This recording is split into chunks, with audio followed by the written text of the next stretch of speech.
tonight we are packing up the car. It's full of gas, got snacks in the back there. We've got a little bit of a road trip ahead of us, and we're heading over to Washington. The time period is going to be 2009. And on January 25th of 2009, George W. Bush passed the presidential torch to the USA's first African-American president, Barack Obama. We also lost some amazing people in 2009. Included among them was Clive Granger, Michael Jackson, Farrah Fawcett, Les Paul, and Walter Cronkite. I grew up watching the evening news with Walter Cronkite. He was like an American staple to me. It was like losing a great piece of history. The top box office releases included Avatar, Coraline, which I still love, Star Trek, Inglourious Bastards. Meanwhile, for the bookworms, the world was reading Catching Fire and The Help.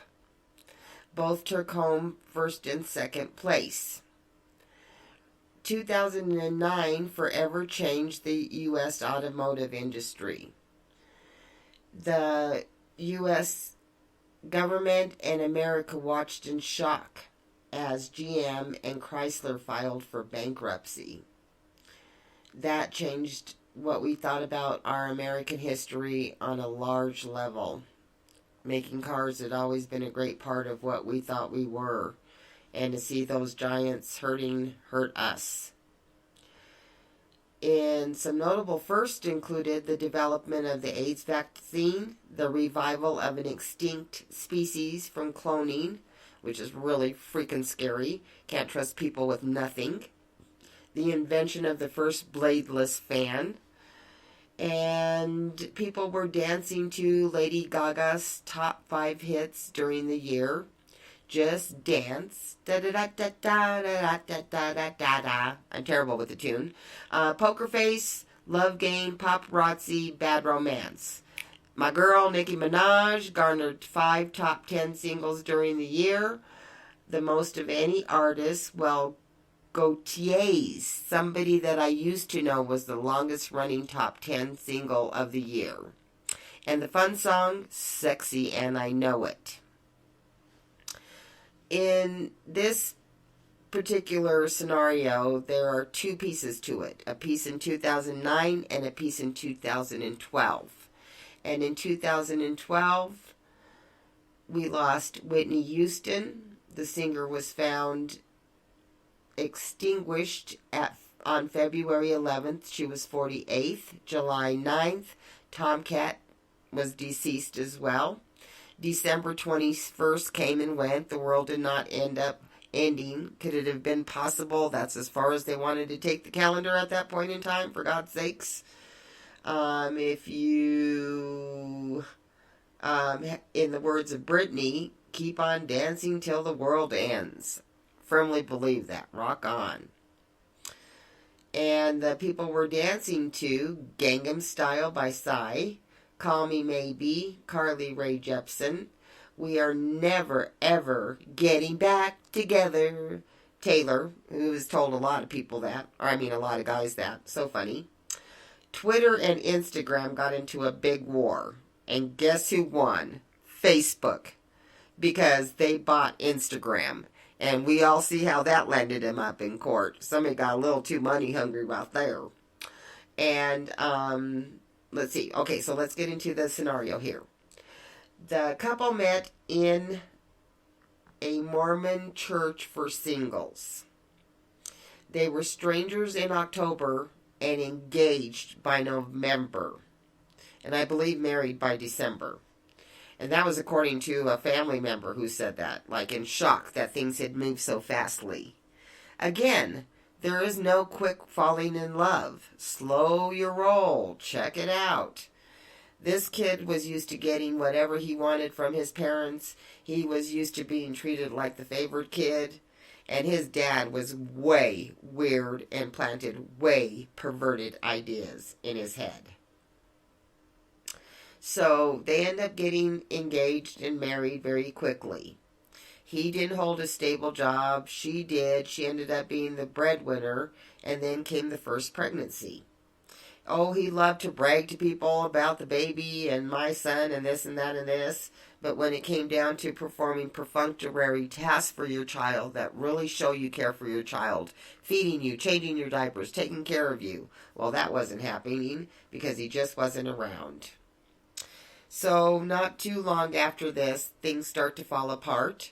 He had filed for divorce, not for divorce, but for bankruptcy. And before he did, he went out and bought a lot of large ticket items.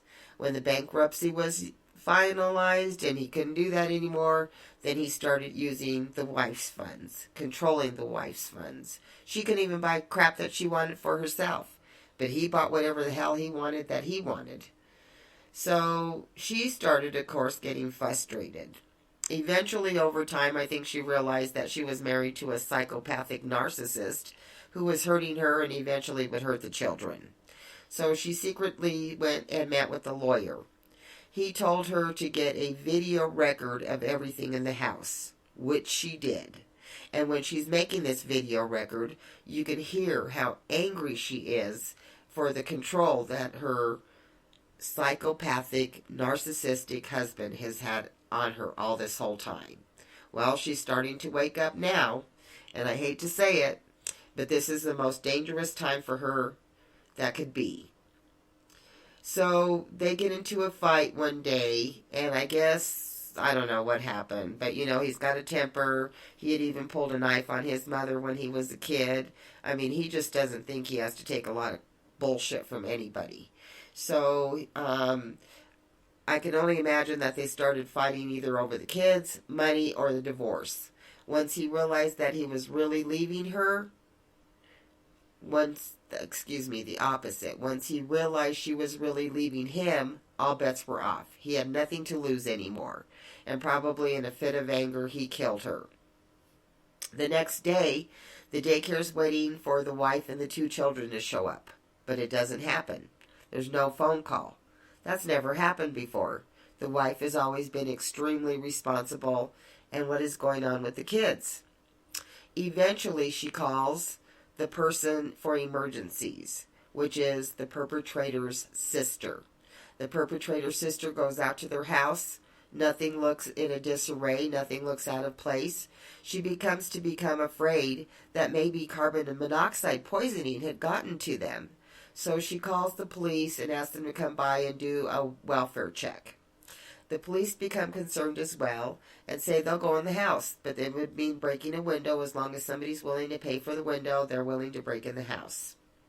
So, once they get into the house, they're like, what the actual hell is going on here?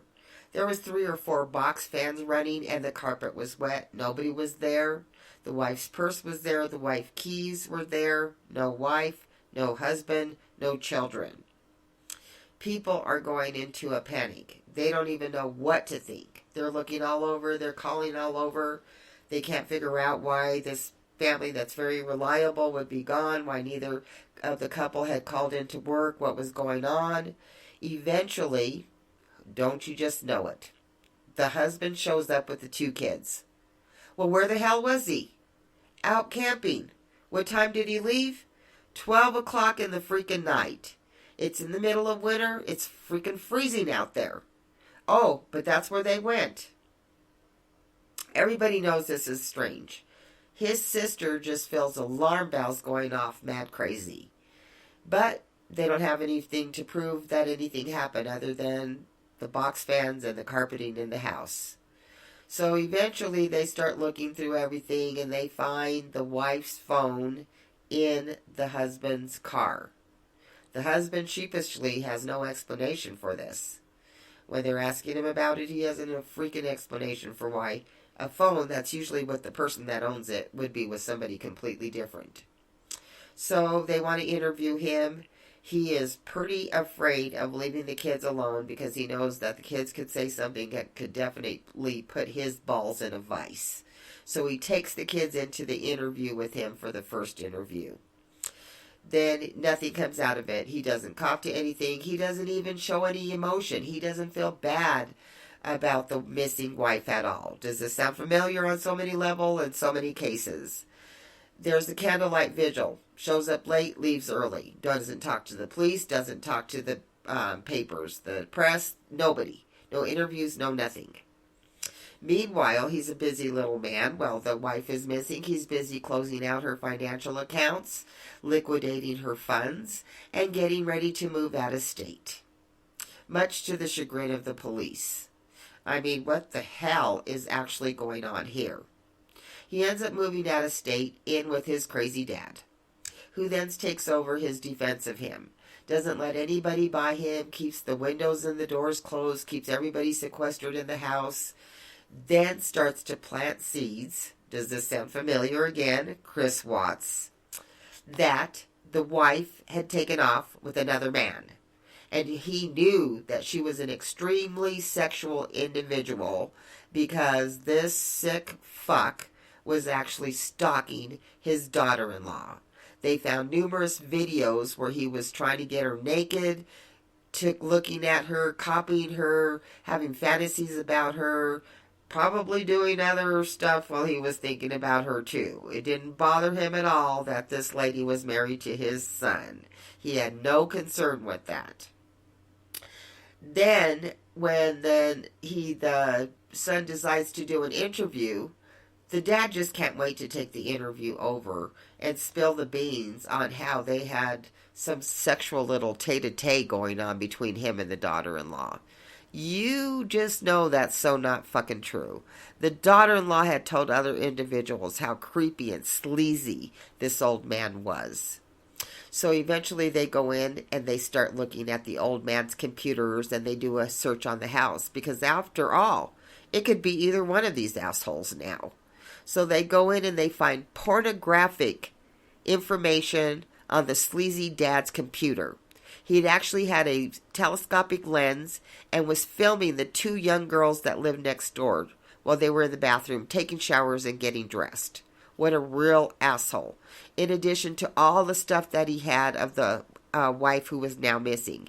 He had tampons. He had trash. Anything that he wanted of hers. Dirty underwear. He had videos about wanting to rub his face in her dirty underwear. He was such a freaking sleaze. They ended up putting him in jail. He served 7 years, and then when he got out, he died. I don't know how many people were sorry about that. In the meantime, this crazy man has access to his 2 children. He is able to get supervised visitation at a visiting center.